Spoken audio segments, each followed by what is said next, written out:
Akari Power Chargers ang kupunan na pwedeng gugulo sa team standing ngayon sa PBL All-Filipino Conference. Nagpapakita na ng lakas at determinadong manalo ang Akari sa bawat laban.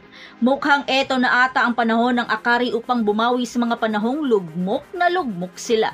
The unstoppable Fifi Sharma nagpakita ng pambihirang galing at diskarte sa bakbakan, kaya Romero di magawang iiwas sa mga blockers dahil kay Fifi. Panahon na kaya ni Coach Jorge na ipakita kung sino siya? Pero bago pa man ang lahat, huwag mo namang kalimutang mag-subscribe at i-spike ang notification bell para lagi kang updated sa mga volleyball ganap. Eto na ata ang kauna-unahang back-to-back win ng Akari simula nang sila ay nabuo, habang ang Farm Fresh Foxes ay wala pang naipanalong laban. At yes, sa kasaysayan ng franchise matapos talunin ng Chargers ang Farm Fresh Foxes sa 4 na sets sa score na 21-25, 26-24, 25-15 at 25-21 sa 2023 PBL All-Filipino Conference sa Linares Center sa Antipolo. Nanguna si Fifi Sharma sa Chargers na may eksplosibong 14 points at dahil dyan, napaangat ng Akari ang record dito sa 3 panalo at 1 talong record, habang ang Farm Fresh ay nananatiling walang panalo at 4 na ang talong record. Pero sa first set, isang nakaka-intense ang ginawa ng batang kupunan na Farm Fresh Foxes dahil nakikipagsabayan sila sa liksi at lakas ng Akari. Makikita naman na mas lamang naman talaga ang Akari dahil sa kanilang mga veteran players tulad nila Dindin Santiago Manabat at Bang Pineda. Pero hindi nagpatinag ang mga batang kupunan. Mas lamang ng 5 puntos ang Akari pero dahil sa tindi ng depensa at agresibong atake, nagawang mahabol ng Farm Fresh Foxes ang score.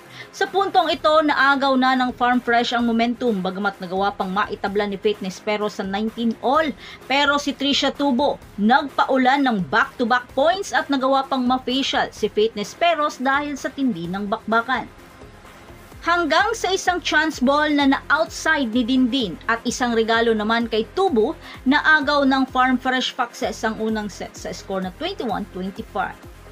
Sa second set, di pa rin matatawaran ang mga nakakahigal na mga long rally dahilan upang ma-facial rin ni Santiago si Dindin Manabat sa isang down-the-line hit.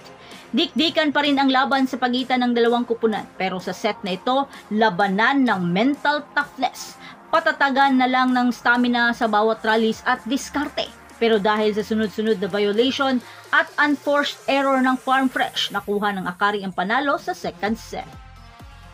Sa third set, dito na nawalan ng balanse ang Farm Fresh Foxes dahil sa tindi ng depensang meron ang Akari. Halos di makalusot ang mga spikers ni Romero. Kontrolado na rin ng Akari ang laro kaya madali nilang nakuha ang third set sa score na 25-15. Sa fourth set, nakakasabay naman ang Farm Fresh sa bakbakan pero dahil sa wala silang first ball ay hirap ma-convert sa puntos ang mga set ni Romero. Habang si Cab ay patuloy sa paggawa ng mga klasik-klasing set. Pero di pa rin nawawala ng pag-asa ang batang kupunan lalo na si Trisha Tubo nang ma-monster block nito si Raagas kaya Jorge napa-time out. Kaya nagawang putulin ni Coach Jorge ang momentum ng Farm Fresh. Kaya nakakita ng oportunidad si Raagas at Manabat upang tuluyang ipanalo ang laban. Hanggang sa nagawang ma-drop ball ito ni Baliton ang bola kaya nakuha nilang pangatlo nilang panalo sa score na 25-21. Ang walang kupas na si Dindin Santiago Manabat ay nakapagtala ng 22 points habang si Nesperos ay nakakuha ng 15 points.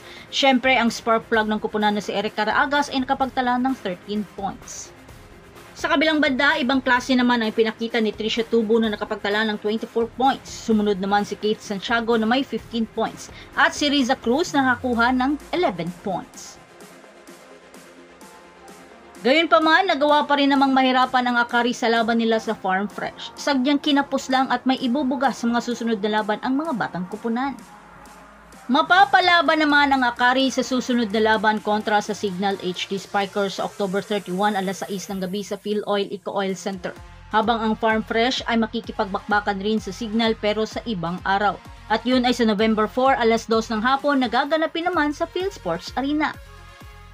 So that's it. Thanks for supporting this channel and please don't forget to like and subscribe and spike the notification bell para lagi kang updated sa mga volleyball ganap and thanks for watching.